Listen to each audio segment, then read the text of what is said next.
Hey you, and welcome. My name is Mike, and in this old video we're gonna talk about the big dog. That's G.I. Joe. Big Joe head on him. Wait till you get a load of this one, right? Because he was quite the character, and this was quite the mystery, right? Twisting and turning, it was a saga to be sure. Buckle up. Larger than life LT Joe Gliniewicz lived and policed the town of Fox Lake, Illinois. He was an all-American hunk of badass, is what most people thought, but as we see time and time again, there was a hell of a lot more to this one than, what meets the old eyeball. Oh, spoiler alert. Let's give it a go.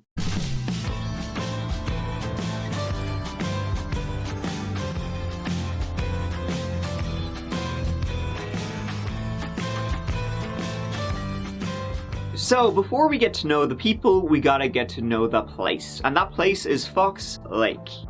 Named so, apparently, because the shape of the lake looks like a fox. They failed to describe what kind of foxes they have up there, though. Obviously, the lake-shaped kind.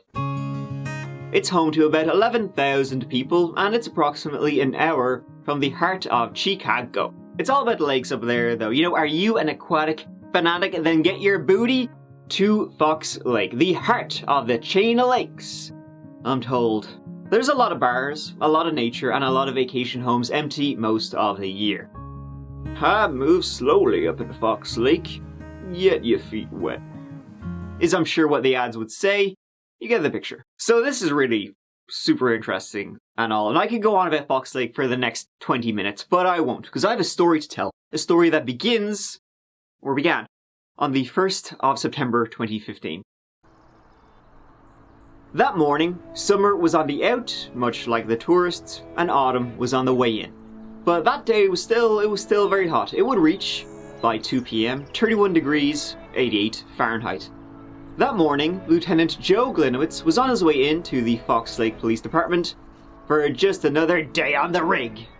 He was, get a load of this, just a few weeks from retirement. Life imitates art, and he was a well-liked, well-respected lad in the area. A man about town for the past almost exactly 30 years. He became a member of the village of Fox Lake Police Department in April of 1985. However, that morning as he was driving from his home in nearby Antioch, driving on his usual route into work, he saw something that he was not a fan of. He saw 3 suspicious lads near an abandoned cement plant on the edge of town, and suspected they were up to no good. He radioed in at 7:52 a.m.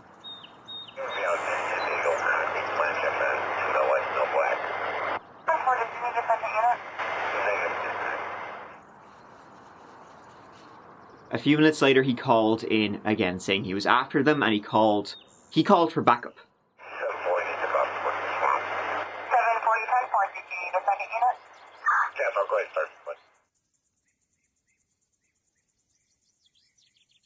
It only took responding officers a handful of minutes to arrive after him, at 8:01, small town and all that. When they did, they found Joe's car parked on the road, looked normal, but no sign of Lieutenant Joe or any ne'er-do-wells.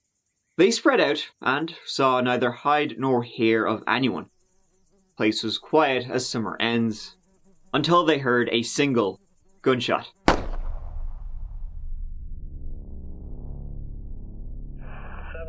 What's your location? Looks like unit 6740, checking your status.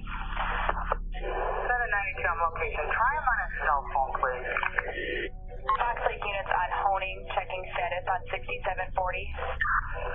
We don't have him right now. We're looking for him. They were unable to get through to Joe. Following the source of the gunshot, as it took them closer to the brush and the swamp, on the ground they found a body. It was Joe Gliniewicz. 732, we got an officer down. Officer down. 6732, officer down at the swamp. Send everybody you possibly can. Officer is down. He was lying face down, right, and when they turned him over, blood just poured out of his nose and his mouth. He had been shot twice, though one of the shots didn't break his body armor. His gun was missing. Nearby they found his pepper spray. It had just been used. His police baton also nearby, and it looked like there had been a fight, some kind of struggle. His bits and bobs were basically all around the place. Went from scene, taking the officer's sidearm, shots were fired. Whatever happened, whoever Joe, ran into, he had used everything at his disposal. Worst of all, there was no sign of any of the three men who had just murdered a police officer. So let's get to know a little bit more about G.I. Joe and his wicked sense of humor. The perfect card.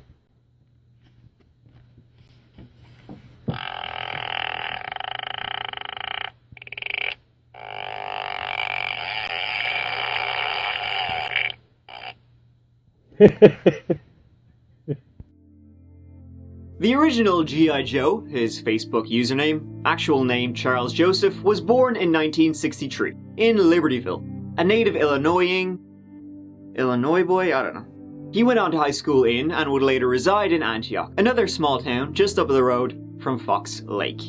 In 1980 he joined the US Army, where he got a fair few medals, fair play to him. In 84 he completed his active duty and was assigned to the National Guard, and so he decided to look for any positions with the boys in blue. And so he joined the Fox Lake Police Department in 1985, where he would remain until his death 30 years later. Officer Bostic stood by right here and started yelling for the kids to come to the light. I was able to locate one of the children that was hiding underneath one of the plastic play toys in here. In 1989 he married a woman named Melody, and together they would have 4 children, 4 boys. As a member of the force, he held a good, few positions: canine, field training, SWAT, and he became Sarge Joe in 2000.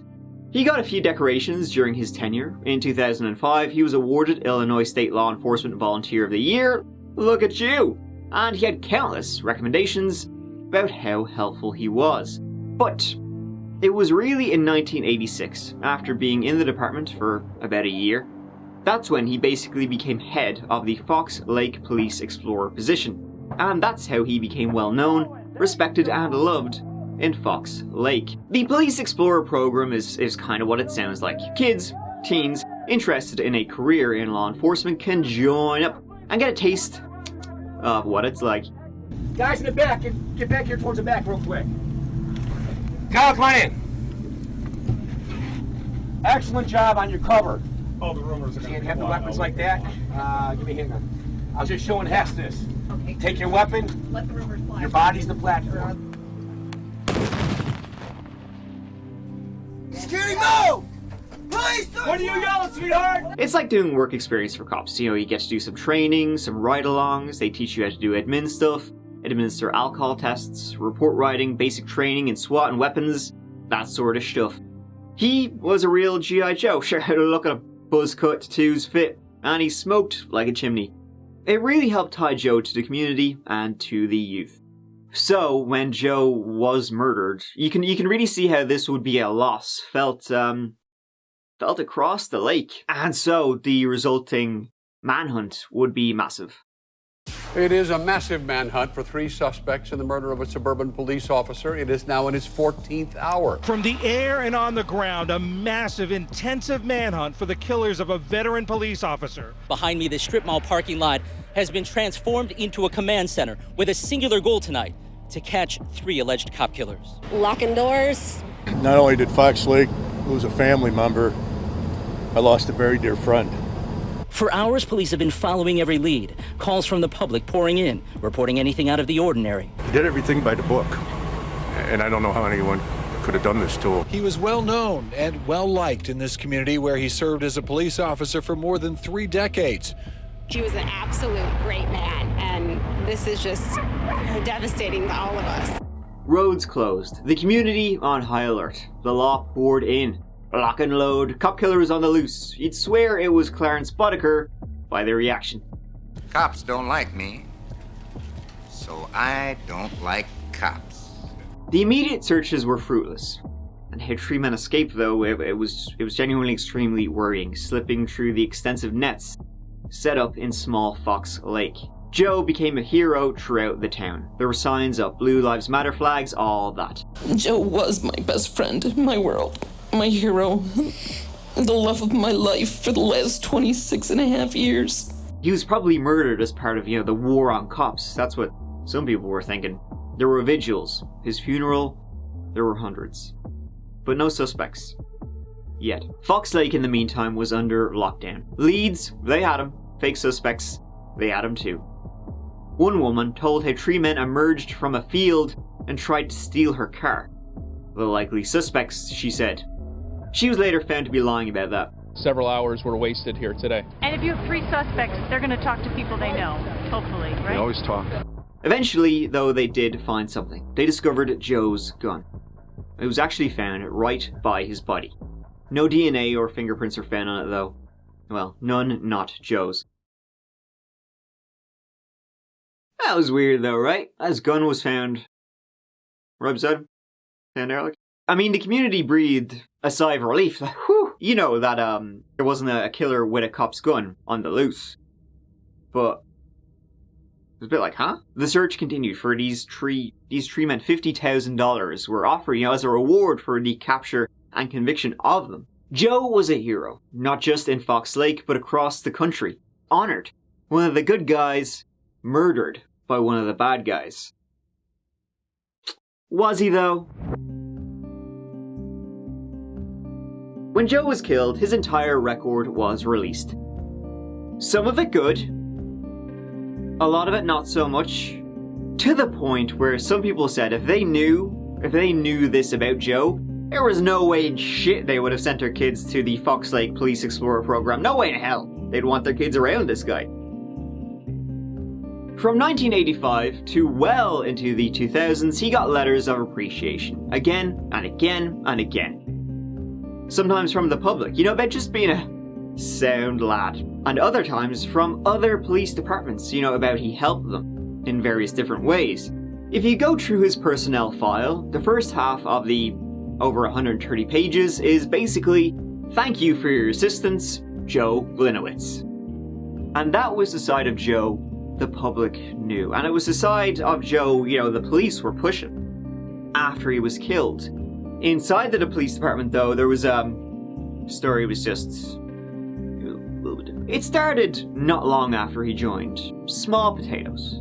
He'd often be late for work, get written warnings, pull a sickie when he was not so sicky. He didn't complete reports properly. He missed meetings. He was suspended a number of times, just for, a day at a time. Once he was found passed out drunk in his truck, but under trial. He was reprimanded once for not handing out enough traffic citations, only half of what the others did. Which I will say, that's a load of shite.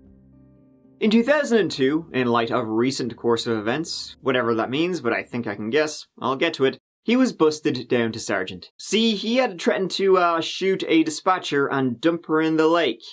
Honestly, it goes on. Like I said, the first half of his file, essentially, lovely stuff, compliments. Second half is pure shite.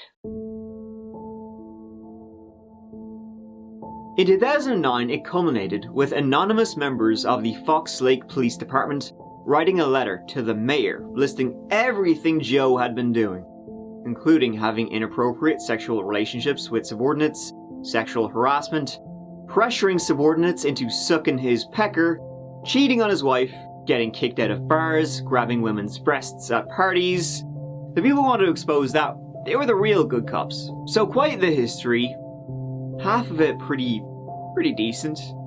The other half dog shit, and I couldn't give two shits about the decent part. Things came to a head in March 2014. A new village administrator, responsible for village funds, budget, all that. She wanted to look into the Police Explorer program to see where the finances, the money was going. You can guess what happened next.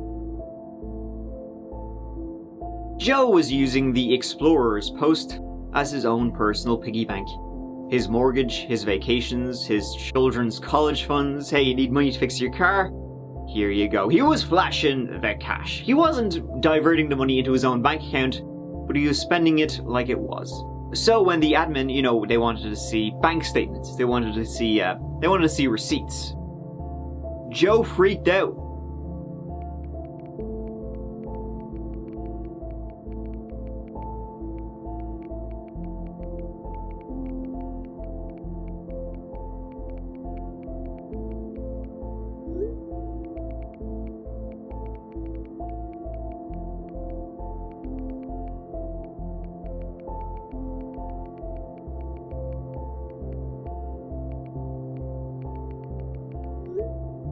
And it wasn't just him. His family were all too aware of what he was doing. They were enjoying the benefits of it. He began asking for money from one of his sons to put back into the account. He wanted to try and cover it up by saying the Explorer's account gave out loans, and then they'd be paid back. He began to panic more and more. He wanted to arrest her for a DUI. He wanted to plant drugs on her. And he mentioned a swamp to the south where he knew where to hide things. He also contacted the leader of a motorcycle gang about having her,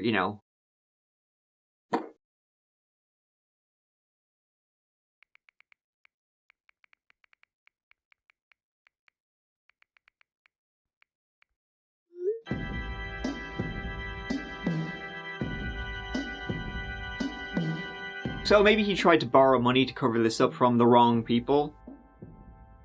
And it ended badly. Something ended badly for Joe, probably related to the fraud. That was the word. And the word is the bird. The investigation into who those 3 men were continued for another 2 months.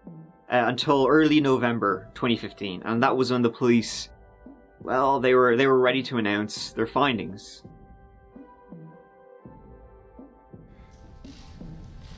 We're here this morning to wrap up the investigation into the death of Lieutenant Charles Joseph Gliniewicz. This extensive investigation has concluded with an overwhelming amount of evidence that Gliniewicz's death was a carefully staged suicide.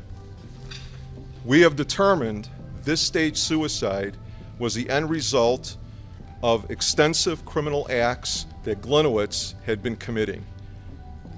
In fact, he was under increasing levels of personal stress from scrutiny of his management of the Fox Lake Police Explorer Unit. We have the highest degree of confidence in the facts which led us to this conclusion, which Lake County Coroner Dr. Rudd will confirm. The investigation found Gliniewicz had been stealing and laundering money from the Fox Lake Police Explorer post. This had been occurring over the past 7 years. Gliniewicz was also found to have forged signatures and official documents. Thousands of dollars were used by Gliniewicz for personal purchases, travel expenses, mortgage payments, personal gym memberships, adult websites, facilitating personal loans, and unaccounted cash withdrawals.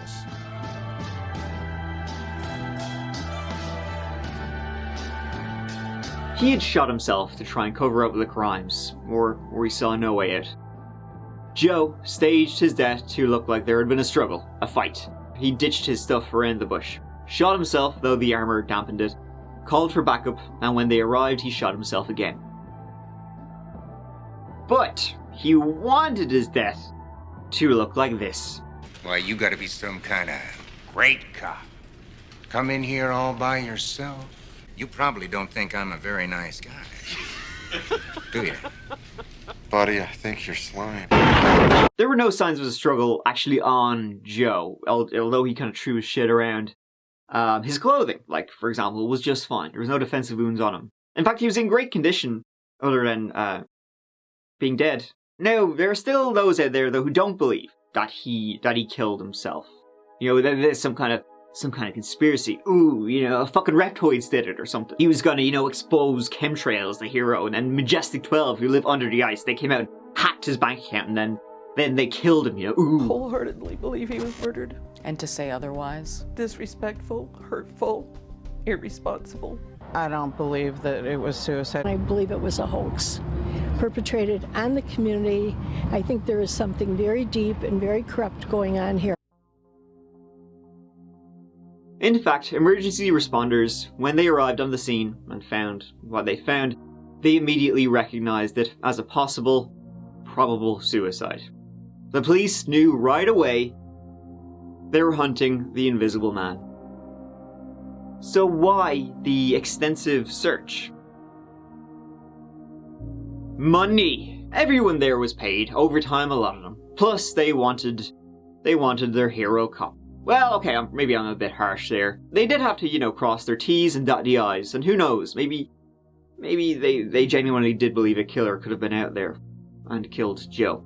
The death of an officer always has to be taken seriously, but if they already suspected it was self-inflicted, they certainly wanted to make a show. Many who live in Fox Lake, who knew him, are grappling with the reality his was not a random death. It's hard to picture him doing that. I wouldn't, it almost seems like it isn't true. I think it's disastrous what happened. It's disgusting that he would actually cause that whole scene. Gone are the signs of support outside Maureen Kelly's bar. I was just aggravated.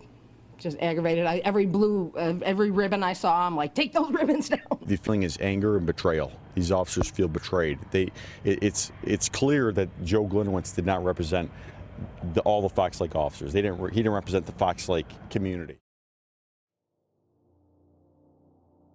In the years that followed, wasn't over. In 2016, Joe's wife Melody was charged with multiple counts of unlawful use of charitable funds and money laundering. There were thousands of texts between her and Joe, showing she was fully involved in the fraud, going from September 2009 until his death in 2015. Her trial, it actually hasn't gone ahead yet though, still waiting on that one. It was due in November 2021, as of January 2022, nothing to be found on it. And that's the story of G.I. Joe, hero cop, turned G.I. joke. Ultimately, it is tragic that Joe couldn't see a way out, even though he wasn't the person people thought he was. Obviously, the community were very upset. They felt lied to about who he really was, his real character. He wasn't a hero, everyone thought. He himself was full sure he was a hero. Far from it. I guess the lesson here, the real lesson to learn, is don't give yourself a nickname if you can't live up to it. Pretty sure that's it.